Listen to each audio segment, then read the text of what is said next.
Hello there, I'm Scotty. You're not. I messed up again, but welcome back to Dis-Cember. We are talking about TRON. Don't mind me, I'm just gonna drink from my Disney glass. Oh, what's a these? So before I get into my review of TRON, I thought I'd go over these.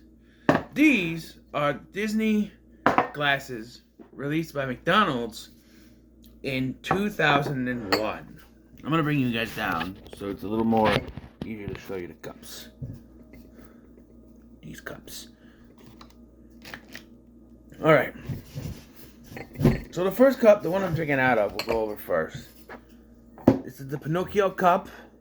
Pinocchio here says Pinocchio had to be brave, truthful, and unselfish to become a real boy.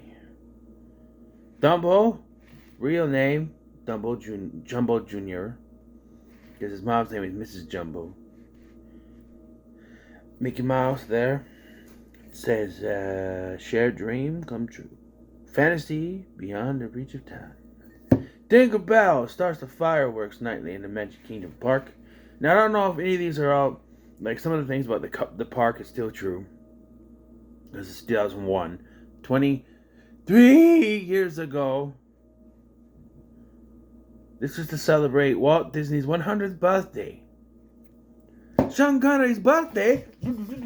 No, Bambi was taught that Twitter pated meant falling in love, and then you would need 329 gallons of tea to fill up a teacup found in Fantasyland. And then there's Bandeo, Rescue Rangers.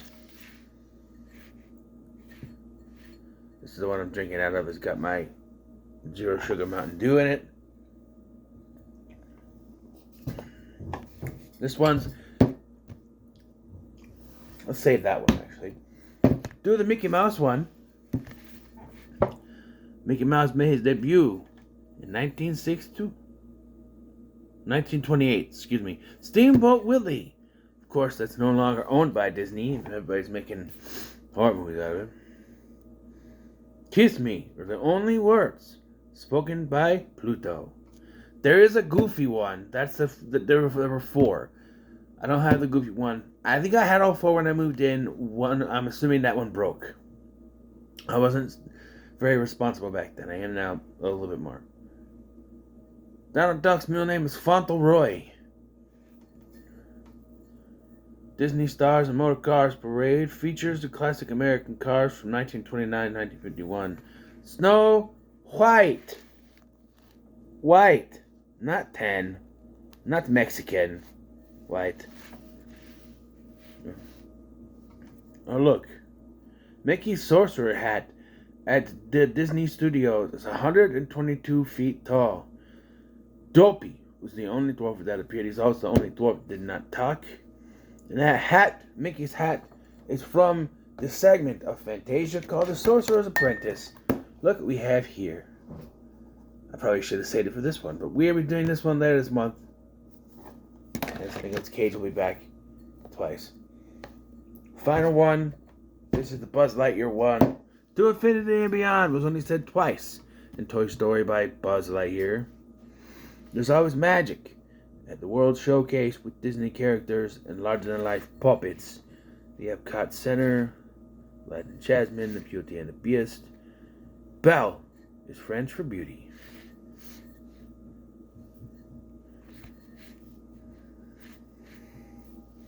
Today, we are shapers of the world of tomorrow.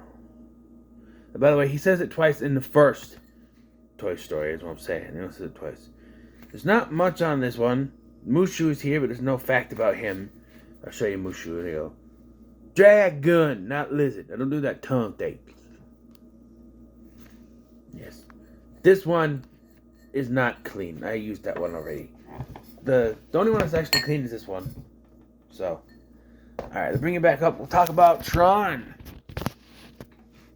I can give you almost about 5 minutes. TRON is a movie that happened in 1982. The Blu-ray says the original classic. I only watched it the first time I watched it. I only watched it because So I watched it one more time. I did. Oh, okay. Because Tron Legacy was coming out, so I watched it off YouTube, and I thought it was just okay. So I watched it again today, and it's just okay. You know, it was a big feat for 1982. You know, had all these computer things. Apparently, it was very difficult for the animators to do, because back then you didn't have there was only so much you could do with computers back then. And to their credit, what they did do is decently done. Now, I watched this in Blu-ray, HD. Say this with a lot of old movies, but they're never meant to be viewed this way. So, in HD, it looks fine. I do like how a lot of it is practical. You got the humans in there, they're on a green screen or a blue screen, obviously. But it's mostly done practical stuff. There's lights and whatever. But it's pretty well done when it comes to that aspect. The acting is also pretty good. Jeff Bridges plays Kevin Flynn, a computer programmer who created a video game, and then the CEO of the company, Dillinger, played by the late, great David Warner, stole the game, fired him, and sold it as his own. So, to prove that, Kevin Flynn and two of his friends are trying to get into the TRON or whatever it's called and hack in. But he gets, because the Master Computer Program, or MCP, finds this out, he sucks Flynn into the game, into his avatar, Clue. Yeah, he's not even Tron. Look, I was so confused when this happened. Tron is not even the main character of this movie. Tron is the avatar for his friend Andy, who is there. And yes, he is in the final battle with Sark, but he doesn't do jack shit in this.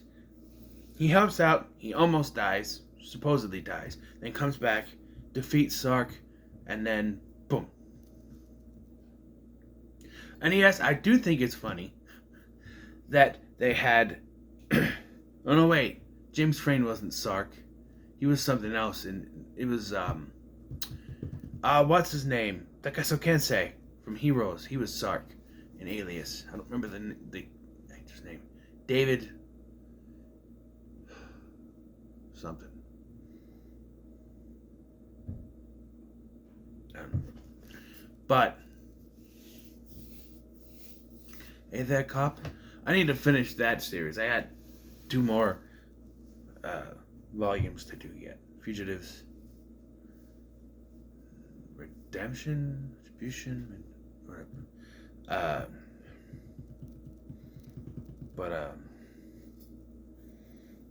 Yeah.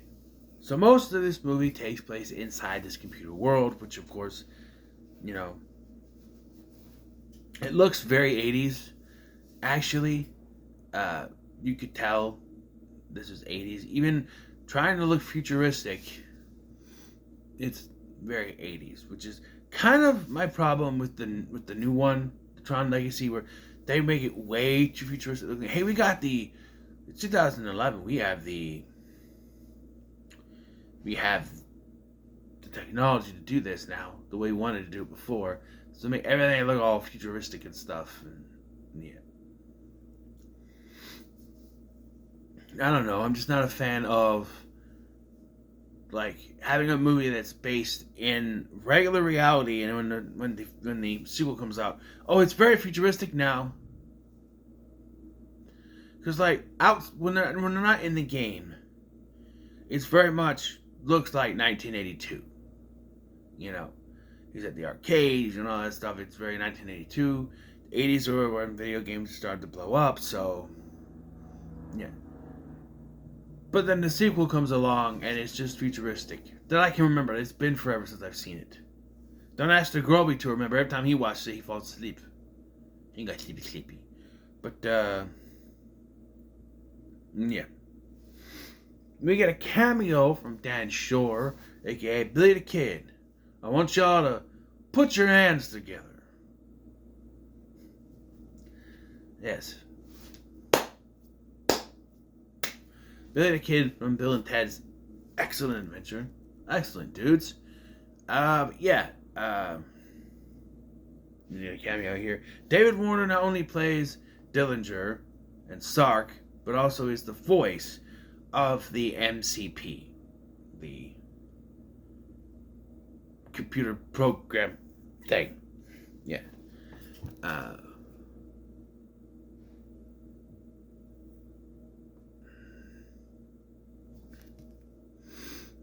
But it is like modulated, so it sounds deep, but you could tell it's David Warner's voice. I mean, it's David Warner.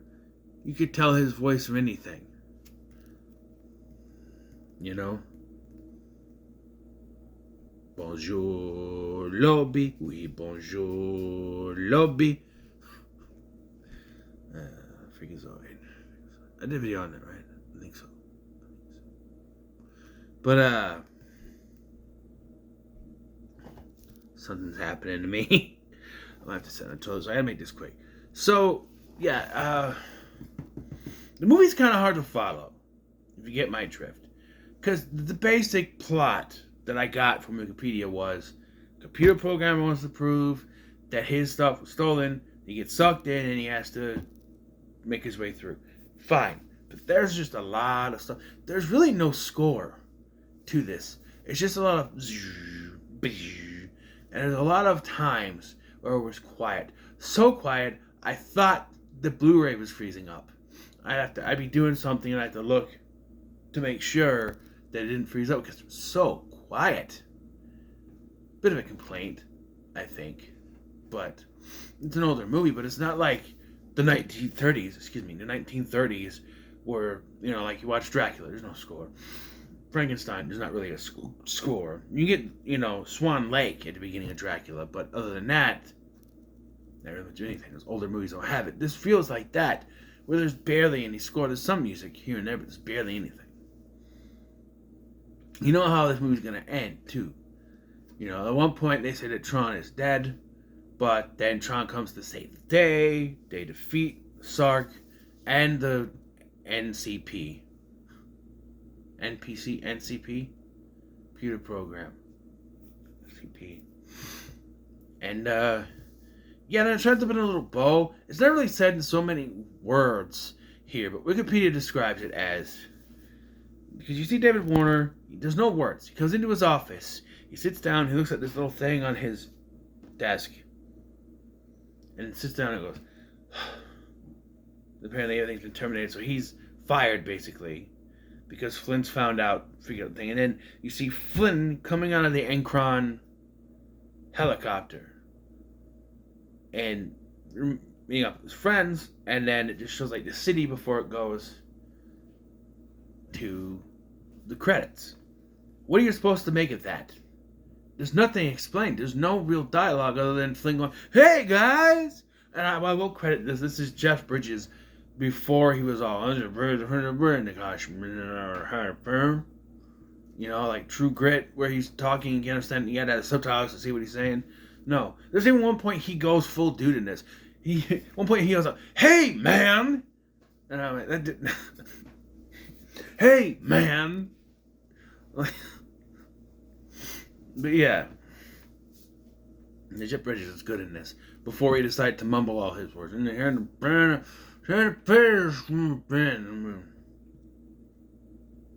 Again, him and Sam Elliott would be with have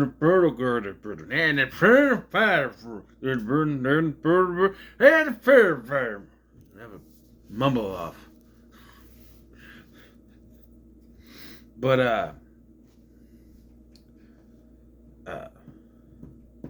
yeah.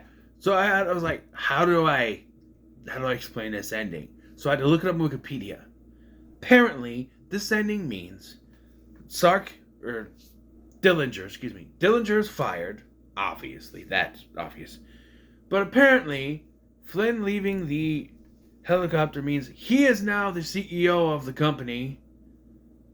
Don't know how that works. Because Like him just proving that he was stolen. I don't know how that gets him to be CEO, but he is. And yeah, now he's got to control everything. I don't. He's fired and you get his job, despite the fact that you just made a video game and are not really qualified for this job. You're in it. He's a computer programmer. He's not a businessman like Dillinger. He's just a computer programmer, a hacker even. Let's give it to him. And so when I first watched this, I was very confused because I knew the premise of the new one was the son trying to find his missing father. So I thought, oh, this movie ended with him trapped in the game. Like he proved it, but he can't get out. He's stuck. So now he's got to go find him. No, it's a conclusive ending. It's a, it's a satisfying, sort of satisfying if you knew what the hell was going on, kind of ending. So I was confused, but then it kind of clears it up. Yeah. Again, I can't really talk about Tron Legacy because I haven't seen it in a while. They're making a new one with Jared Leto, and from the premise, I already don't like it. Oh, remember in the Tron movies where you go into the computer? What if a computer thing came out into the real world? That's boring. It's stupid. Oh, it's going to be AI interacting with humans. That's dumb. That's really dumb. Why? Because they have to have a message of AI and humans thing. And the fact they're not bringing really anyone back except for Jeff Bridges. Can't wait for that. Who are you? I'm the guy who created the video game. Named Kevin Flynn. I'm sorry. I did not understand your words.